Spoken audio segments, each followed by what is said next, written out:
Vamos imaginar um mundo onde uma maldição não era só uma ofensa, sabe? Era um crime. Um crime de verdade, com consequências físicas, julgado por um tribunal. Isso não é ficção. Lá no século XII, o grande filósofo Maimônides detalhou exatamente como isso funcionava em seu código de leis. Hoje, a gente vai mergulhar nessa legislação fascinante para descobrir como as palavras podiam ter um poder legal absoluto. Então fica a pergunta: o que acontecia, na prática, quando alguém amaldiçoava a outra pessoa? A resposta, olha, não é nada simples. Ela revela uma lógica jurídica e até psicológica que é surpreendentemente sofisticada. E a gente vai desvendar isso passo a passo. Para a gente conseguir entender essa lei tão complexa, vamos seguir um roteiro bem claro. Primeiro, a proibição fundamental. Depois, a escala de gravidade, ou seja, como a punição mudava. Em seguida, a gente entra na mecânica do crime, depois no processo do tribunal e, por fim, nos princípios de honra e autoridade que sustentavam tudo isso. Ok, vamos começar pela base de tudo. A lei não proibia qualquer insulto, não. O foco principal era proteger as figuras de autoridade. As maldições mais graves eram aquelas dirigidas a juízes e aos líderes da comunidade, os chamados nazi. Mas aqui vem o mais interessante. A proteção não era só para a elite, não. O Código de Maimônides deixava bem claro. A lei valia para todo mundo. Amaldiçoar qualquer membro da comunidade era uma transgressão séria, que podia sim resultar em punição física, como os açoites. E é nesse ponto que a lei revela uma profundidade incrível. Para explicar o princípio universal dela, o texto usa um exemplo muito, mas muito específico. A proibição de amaldiçoar uma pessoa surda-muda. Ué, mas por que se preocupar com alguém que nem consegue ouvir a ofensa? A lógica por trás disso é genial. À primeira vista parece não fazer sentido, né? Se a pessoa que foi amaldiçoada não ouve e não se ofende, por que isso ainda seria um crime? Essa pergunta nos leva direto para o ponto central da lei. E aqui está a grande sacada. A lei não estava preocupada só em proteger a vítima. Ela também queria proteger o próprio agressor, dele mesmo. O objetivo era educar a alma, sabe? Ensinar a pessoa a não ceder à raiva, a não alimentar o desejo de vingança. É uma espécie de psicologia jurídica muito à frente do seu tempo. Agora que a gente já entendeu o porquê da proibição, vamos ver como ela era aplicada na prática. O sistema não era só culpado ou inocente. Existia uma escala de gravidade. E a punição mudava, e muito, dependendo de quem era a vítima da maldição. Para a gente entender essa escala, precisamos conhecer uma figura-chave, o Nasi. Ele não era um líder qualquer, era a autoridade máxima. Pensa no chefe da Suprema Corte, o Sinédrio, ou até mesmo um rei. Ele estava no topo da pirâmide.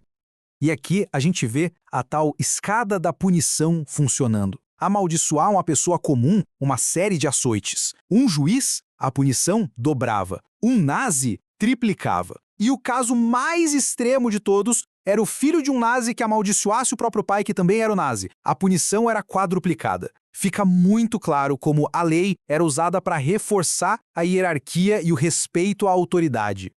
Bom, agora vamos para os detalhes mais técnicos. Não era qualquer insulto gritado na rua que levava alguém a ser açoitado. A lei era bem específica. O que exatamente transformava palavras de raiva num crime que merecia punição corporal? Esse aqui era o primeiro requisito e o mais importante. A maldição só virava um caso de tribunal se invocasse o nome de Deus. A pessoa tinha que usar um dos nomes sagrados ou um de seus atributos, tipo o misericordioso ou o vingador. Isso tirava a ofensa do campo pessoal e a colocava como uma transgressão contra a própria ordem divina. Vamos comparar aqui para ficar bem claro. Para ter a punição máxima, a maldição tinha que ser direta, usar o nome de Deus e, claro, ter testemunhas. Já uma ofensa indireta, tipo dizer que fulano não seja abençoado por Deus, ainda era proibida, mas não tinha o mesmo peso legal, não resultava em açoites. Ou seja, a forma importava tanto quanto o conteúdo. Tá, mas e se a maldição não cumprisse todos esses requisitos técnicos? O agressor simplesmente se safava? De jeito nenhum. O sistema judicial tinha outras ferramentas bem poderosas para manter a ordem e o respeito na comunidade.